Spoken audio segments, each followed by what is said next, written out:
Horse. Beyond a doubt, I think the work that introduced Bill Cooper to the world has to be Behold a Pale Horse.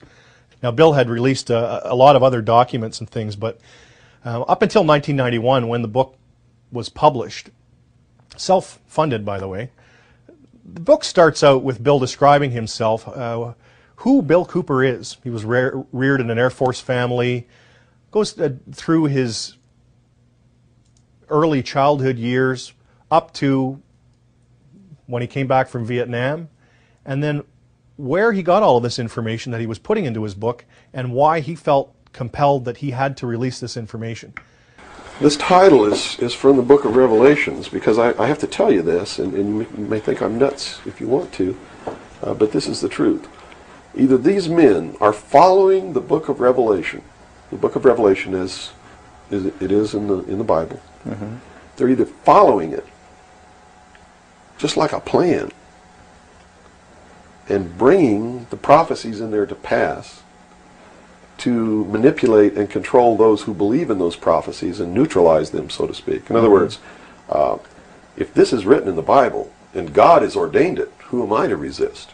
It must come to pass, so I'm not going to try to stop it. Okay.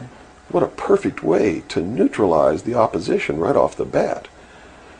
Or there really is a God, and what he said was going to come to pass is coming to pass. And I named this, Behold a Pale Horse, from chapter 13 of the book of Revelations. The fourth horse, the fourth horseman of the apocalypse is the pale horse. And I looked, and behold a pale horse, and his name that sat upon him was Death. And hell followed with him, and power was given unto them over the fourth part of the earth, to kill with sword, and with hunger, and with the beasts of the earth. And that is taking place now today. The fourth horseman is riding across the world now. That's what AIDS is all about. That's what all these little brush fire wars all over the world are all about. That's what's happening. That's why cancer cures are suppressed. So it's not hidden at all. It's there for anybody who wants to look. And I get people who still come to me all the time and say, Bill, you're all wrong. It's the Jews. The Jews are subverting the world. Man, it's not the Jews. It's not the Catholics. It's not the blacks. It's these men who belong to the ancient mystery schools, who meet in secret and decide the fate of the world. And they belong to all different races and all different nationalities and all different religions to the public point of view. But in secret, it's a different story. Bill's second major contribution, and arguably his most compelling, was the 42 hours worth of dedicated broadcasts into the history, origins, and agendas of secret societies. The series was simply called Mystery Babylon, and began with an interpretation of the Stanley Kubrick classic 2001, A Space Odyssey.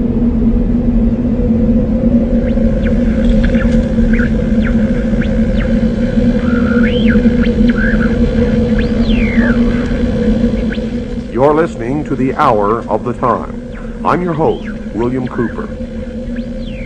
Tonight, ladies and gentlemen, we begin the origin, the history, the dogma, and the identity of the ancient mystery religions which are now known as the mystery schools. The Order of the Quest, Freemasonry, the Ancient Order of the Rose and Cross, the Knights Templar, the Sovereign and Military Order of the Knights of Malta, the Order of St. John of Jerusalem, the Priory de Sion, the Thule Society, are sometimes known as the Thule Society, the Order, the Skull and Bones, the Russell Trust, the Jason Society, the Scroll and Key, the Illuminati, and I could go on and on and on and on. But the most important thing to realize is that they all have been collectively known throughout the ages as the mystery schools, the Illuminati, which literally means illumined ones.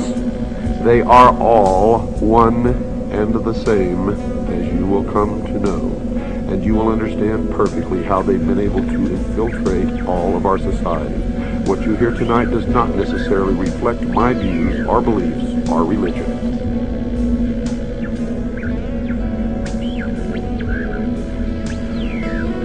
They have ruled from the shadows, you see, and they call themselves the guardians of the secrets of the ages. And their first religion was called astrotheology, or the worship of the heavens. And their first object of worship was the sun. The second object of worship was the moon. And everywhere you see the mystery schools or the mystery religion, you will see the symbols of the sun and the moon, also known as Osiris and Isis. For in the religion of the mystery schools, they believed that man was held prisoner in the Garden of Eden by an unjust and vindictive God, and that man was not told by this unjust and vindictive God that he could have the same powers. And man was set free from the bonds of ignorance by Lucifer through his agent Satan, and many believe that the two are the same. And that's okay, because maybe they are. And that through the gift of intellect, man himself will become God. Now, for those of you who understand what I am imparting to you now, you may not even have to listen any farther, for it explains everything that has ever happened in the history of man, and everything that is happening now, and all that is to happen in the future.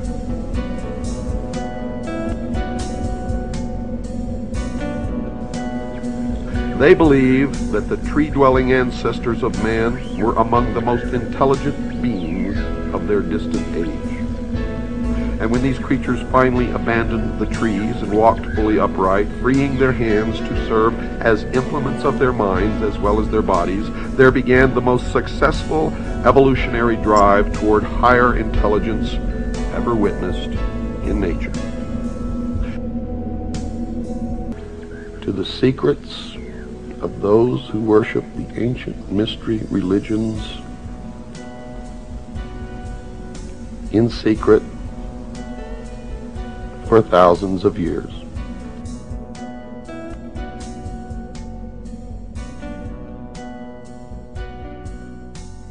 I do not advise you what you should believe or not believe,